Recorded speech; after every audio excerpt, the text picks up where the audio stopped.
Hey guys, it's out for Outlander, Season 3, Episode 8, First Wife, and I was definitely looking forward to this episode. Like I said, this season has definitely not been my favorite. I think especially since Claire and Jamie have come back, it seemed like the writers haven't really known what to do with them, and I was thinking that the building in these two episodes would be leading up to this, and that we'd finally get that big reveal, and it would split these two apart, and there'd be this huge twist, and while we did sort of get that, it lasted a lot shorter than I expected it to. And like I said, if this is going to be the direction the show goes in, I'm just not exactly on board for the way they're handling things. This episode wasn't at all bad. It was just really unsatisfying. I was not at all happy with the direction it went, and honestly, I don't know why they chose to take it in this direction if it was so short-lived, but we're just gonna get right into it. So we start off, and immediately we know we're back in Lacroix, which I really did like seeing. You know, we haven't seen Claire and Jamie and Lacroix in a while, so there was definitely something symbolic about that. And we see young Ian starts bragging about things he did with and for Jamie, and that accomplishes two things: to inflame his parents that he was in any dangerous situations at all, and also to prove to them that Jamie lied to them about young Ian's whereabouts. And basically, you can see Jenny and Ian, they're genuinely concerned, because the fact that Jamie did lie to them about this, and also the fact that young Ian did sneak out in the first place. So young Ian tells them that Claire had to kill a man, and that freezes the entire room. Jenny then sends him out, and Ian warns him to be ready for his thrashing when they're done with Jamie and Claire. And as Claire tries to defend her need to kill the man who attacked her, Jenny gives a rather sarcastic head nod, and Jenny in this episode is really different. Usually she's really calm and collected, but she is very just abrasive. Really, she's very assertive in terms of what Claire did, and I don't know if it was necessarily warranted, honestly. I don't think she needed to get this angry. I understand why they took it in this direction, but I don't know. I didn't think she needed to get this angry about it, because she suggests they all gather around the fire to hear her tall tale, and Jenny is not too pleased that Claire is back. She even calls Claire a stray, so you get the sense that Jenny kind of wishes that she was gone. Her and Jamie, they were doing just fine without her, and she really just wanted her gone. But Jamie says that he protected young Ian like he was his own son, so Ian pulls off his belt and hands it to Jamie to take care of the fatherly duty of thrashing the boy, mainly because, he raised him like he was his own. And basically, Jamie doesn't do that for whatever reason.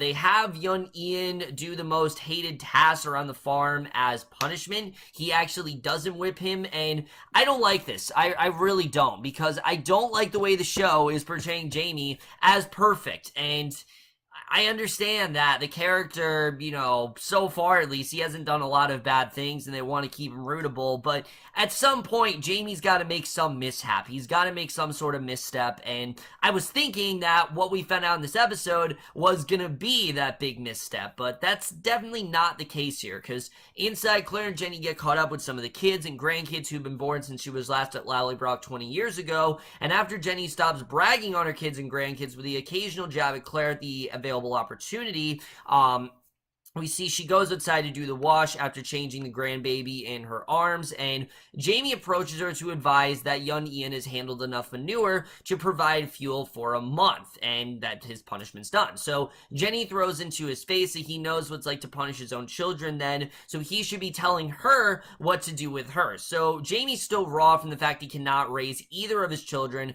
so this is definitely, he definitely does take offense to this. I mean, this is something that he really does wish that, both of his children, one of them, was a miscarriage, and the other one is all grown up, and he'll never probably be in her life. And Jenny doesn't know of either her niece or nephew. She doesn't know that that's going on.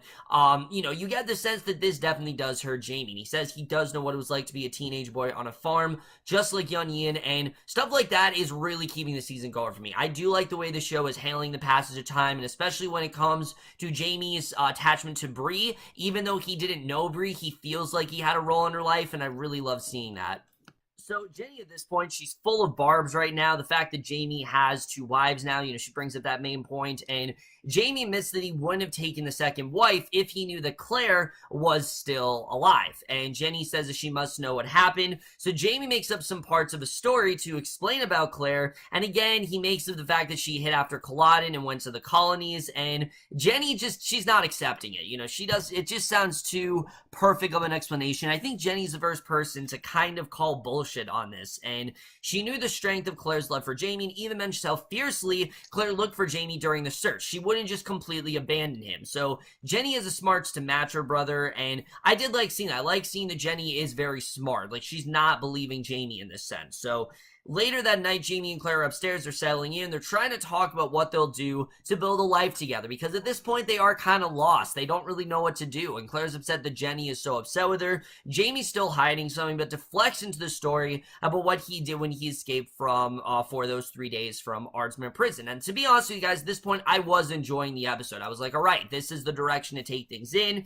Jamie tells her the story from the old dying man that he mentioned the White Witch, and Jamie left to go to if she was there on the Silky's Isle. And yes, there is a lot of exposition here, stuff that we already know, but this is stuff that Claire obviously isn't aware of. So he did end up finding the treasure the old man was rambling about, and admits he then lied to Gray about it. And we haven't seen Gray in a while. I don't know if we'll ever see that character again, which kind of sucks because David Barry is fantastic as a character, but Jamie reveals that he put it back in the place he found it because he knew he couldn't have taken it with him, and Claire confesses that she was on Emotional Island during all that time, and she admits that she would love to hear, hearing a bird song and think of Jamie each time, and I really like this. I like the fact that these two, you're seeing how they really were longing for each other, so she reaches over, but then we get to the part of this episode that I really was not okay with, because he starts to tell her about his second wife, and it turns out that is none other than your favorite character and mine, Leary.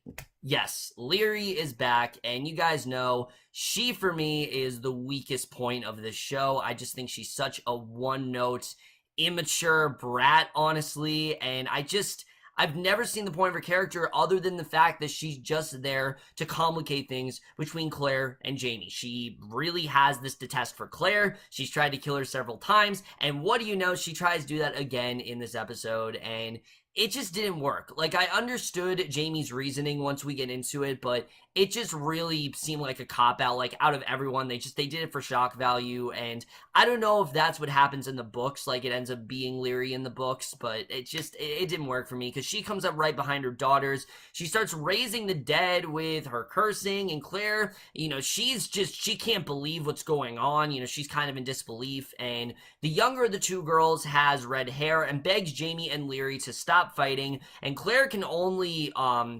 repeats what the little girl said, which is daddy, and James then forces Leary out of the room. The girls go downstairs behind them, leaving Claire alone in the room, who again, there's so many questions on her mind, and Jamie stops to talk to the younger of the two girls to explain the woman upstairs is his first wife, and he explains he did not have a bond with Leary like he had with Claire. And Joan, who is one of the girls, is worried that she will lose Jamie as her father. And these scenes I did enjoy. You see here that Jamie has a fond attachment to Leary's children. He clearly wanted to play a role in their life, and he has served as their father, essentially. So Jamie assures her he will not stop taking care of her and her sister, Marcel. And Marsali, I don't know how you pronounce her name, Marseille.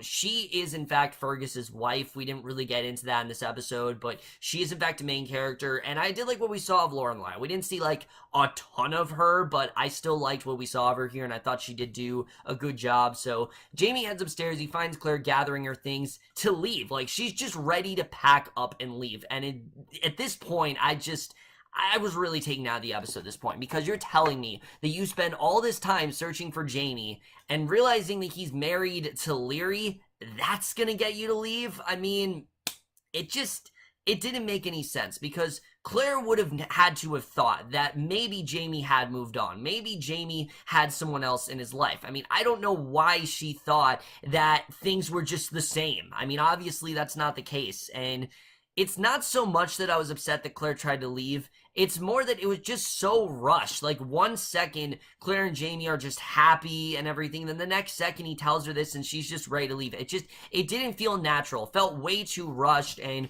he starts trying to explain the situation, saying that they have been wed less than 2 years. So neither of the girls are by his blood. They're only by marriage. And Claire's still attempting to leave when Jamie grabs her to keep from going. He still has a lot to tell her. And Jamie confesses that he never fell in love with Leary. And Claire says he told her about his son, so why couldn't he tell her about this? And then we get into this whole scene where he talks about how Claire actually left him and he was upset about it and that he forced her through the stones, which we know that's exactly what happened. Claire was ready to stay. Claire was ready to die in battle with Jamie, but he was the one who sent her on her way. So I don't know why Jamie is now saying, oh no, you're the cause of this. You're the reason, you're the reason why this happened. You decided to leave on your own terms. No, Jamie, that was actually you who told her to leave. I mean, Jamie is being a complete hypocrite in this situation, and I didn't understand this at all, honestly. Again, it just felt like it really was just there to add drama to Jamie and Claire's storyline, and it's just really not working. Luckily, Jamie does realize how dumb of a statement this was. They get into the topic of how jealous Jamie was that Frank was with Claire and raising his daughter. They start physical fighting. It quickly turns into angry sex almost until Jenny comes in with a bucket of water to throw on them both. And Claire gets up and she leaves the room, understandably in a huff. And, basically, we then see, I did like the way they handled this, I have to say. I thought, the way that this is finally now coming out, it did feel like, these are things that they've both been putting on the back burner, and now it's all finally coming out. Again, it didn't feel as natural as it should here. It just felt very rushed in that regard. So, basically, we then see downstairs, she's looking into the fire when young Janet comes up and offers Claire a whiskey, and Janet admits to being the one to tell Leary, but adds that her mother sent her to inform Leary that Jamie was home, and Jenny comes in at that moment, heading upstairs to clean up the mess that Claire and Jamie made in the room by fighting, and she asks why she did it, and Jenny responds by asking why she thinks that she's Jamie's wife when she's been gone for 20 years and never tried to find Jamie or send the family any letters that she was alive. Again, Jenny, you're not thinking about the fact that Jamie could have very well have been dead, and that, Claire had to, basically he forced her to move on. He told her, move on without me, continue your life. If I die, whatever, you're going to go on. She did exactly as she was instructed. So I don't understand why everyone is being so hard on her when it was Jamie's idea. Jamie was the one who encouraged Claire. Jamie was the one who told her to go on her own.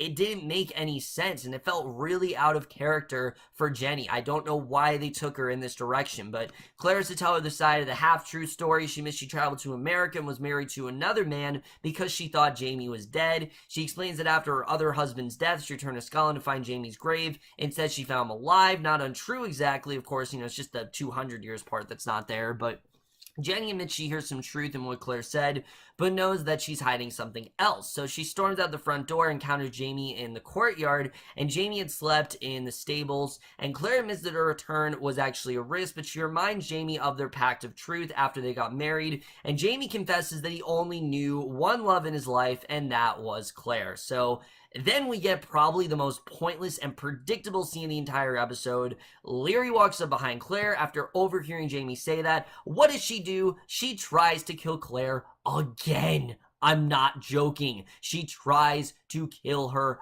again. She points a pistol at Claire. He tries to talk the gun away from her. She accidentally pulls the trigger.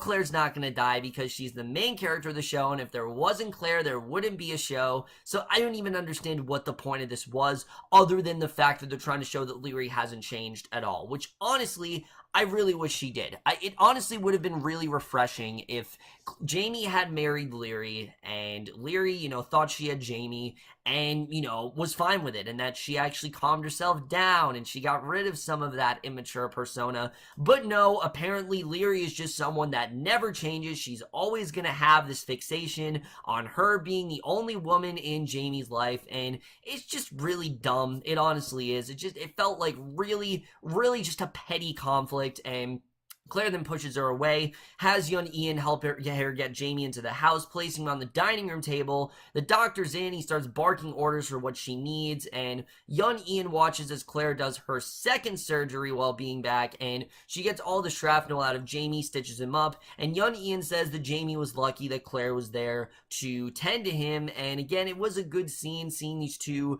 reconnect, but it just felt like they only did this to keep the plot moving. They only did this for story purposes, and it just, again, Leary, it's just, that's really all she is. She just seems like a plot element to me. She doesn't seem like a real character, and I think it's just always how it's gonna be. So Jamie's been recovering in a chair by the fire, and Claire comes to check his bandages, and Claire's still being the doctor. She's barking orders for him to drink water or broth, and she sits down to give him a chance to explain himself about Leary. And again, this goes back to the fact that Jamie's just simply too nice of a guy. He reveals that he was all but a ghost for more of the past 20 years. It was his first hogmanay at Lallybrook after he got home from Hellwater, and Joan and Marseille were there and enticed Jamie to join the celebration by dancing with them. So this was kind of, again, he really wanted a child, and this was kind of his way of, being that father figure. So after the dance, he found out that they were Leary's daughters, and he thought that maybe he could be a father to the girls and make a home. And Leary's second husband had died, so he thought it would fill the hole inside. He didn't get to raise Bree or Willie, but he thought the girls would help. And again, this explanation does make a lot of sense. But what doesn't make sense, I understand that obviously he wanted to be a father figure and whatnot, but Claire asks why Jamie ended up in Edinburgh, which again, that doesn't make a lot of sense. And he explains that Leary was afraid of him. He wasn't sure if he was one of her previous husbands who caused the fear, and he wasn't going to live in a house full of fear. So they just got out of there really quickly, and they went to Edinburgh. And again, I understand what Jamie's trying to do. I understand that, Leary's lawning and her obsession. He just felt like, Claire might be gone. Why not just go for it? Why not just raise these girls in my life? But I don't know. It felt way too perfect. It felt like something Jamie would not do. Jamie, we know he had a fond attachment to Claire. I understand that he needed to move on eventually, but I really did not feel this, honestly. Especially when we, episode 4, when we saw him have sex with that one girl, I can't remember her name because she was so annoying and forgettable. When he had sex with her and he really wasn't into it, but she wanted it and he gave it to her. That's a different situation. This is more that he did this because he needed to move on and he saw these two girls and thought they needed a father. I don't know. It's a good arc. It is. It felt very rushed, and I feel like they really could have stretched this out. But Claire reaches out to touch his hand and realizes he's burning with fever, and she pulls out the antibiotic syringe she brought with her, and Jamie's concerned about her using the fierce-looking thing on him. She rather enjoys jabbing him in the arse with it while explaining that it will kill the germs and keep him alive, and she heads outside, takes a seat with Jenny on the front steps, and Jenny missed she had a vision of Claire standing between Jamie and Leary when they married, and now that's kind of the case. She knows that there's something that will never be revealed to her. She declares that Claire was a sister to her, and Claire says she loved her too, and is only asking for a second chance to be part of the family. And I did like this scene. I like seeing that Jenny, she saw Claire as kind of like a sister, and, with her gone, she definitely did feel the void, and I definitely did like seeing that.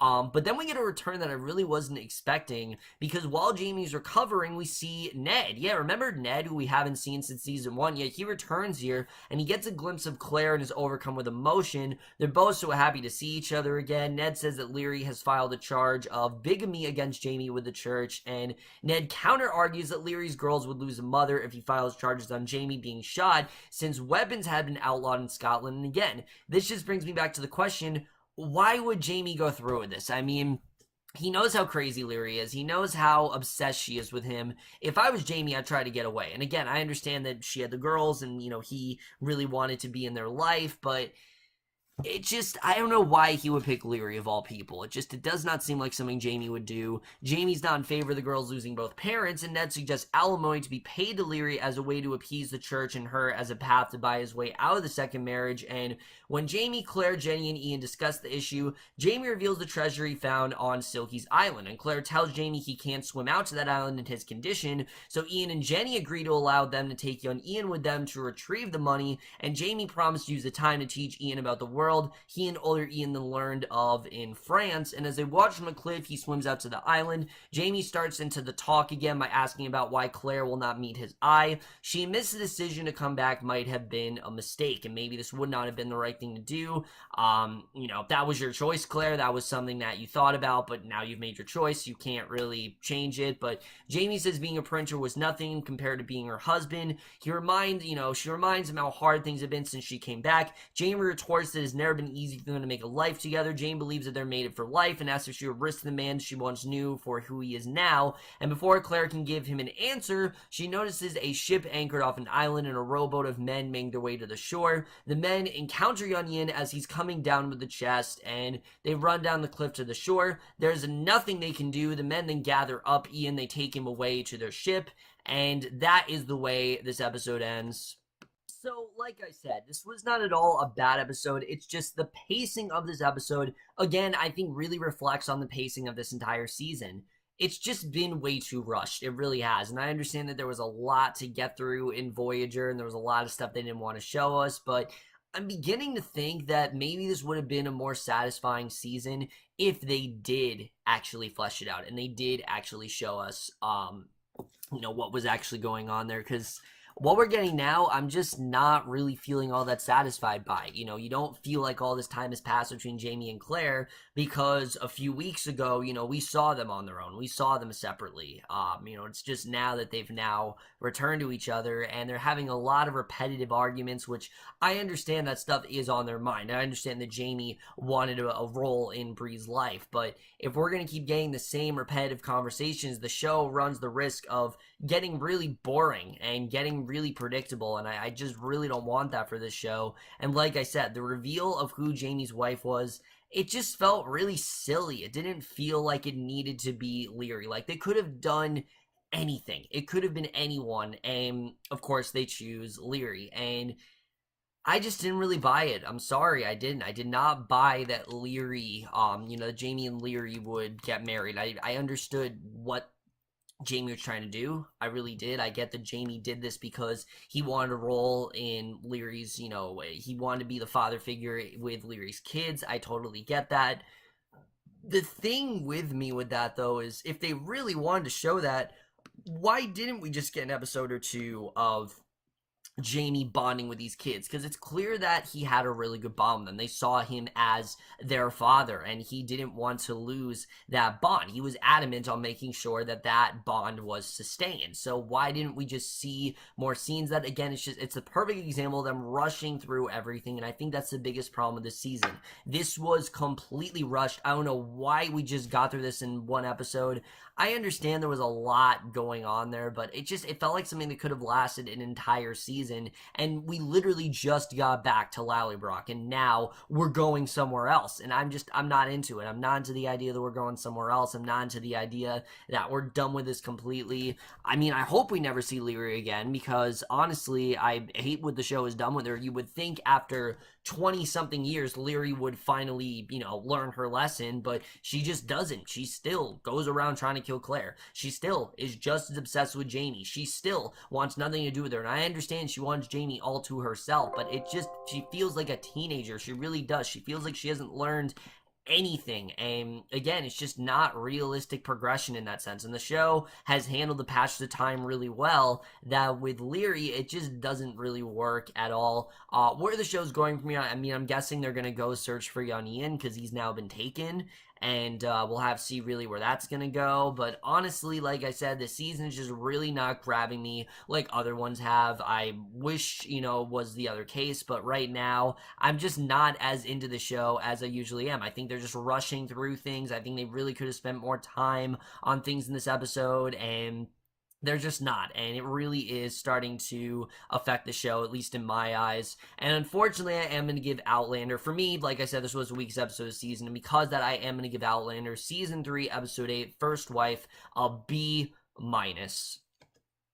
So what were guys doing this episode of Outlander? Let me know what you guys thought of this episode overall. Love your thoughts. Like I said, not at all a bad episode. It's just in general, I was just really disappointed with the way certain things played out. I think this could have lasted a lot longer, but it really did feel like a cop-out towards the end. But that's my review. Hope you guys enjoyed. I'll see you guys in my next video, and I will see you guys for that. Okay, bye.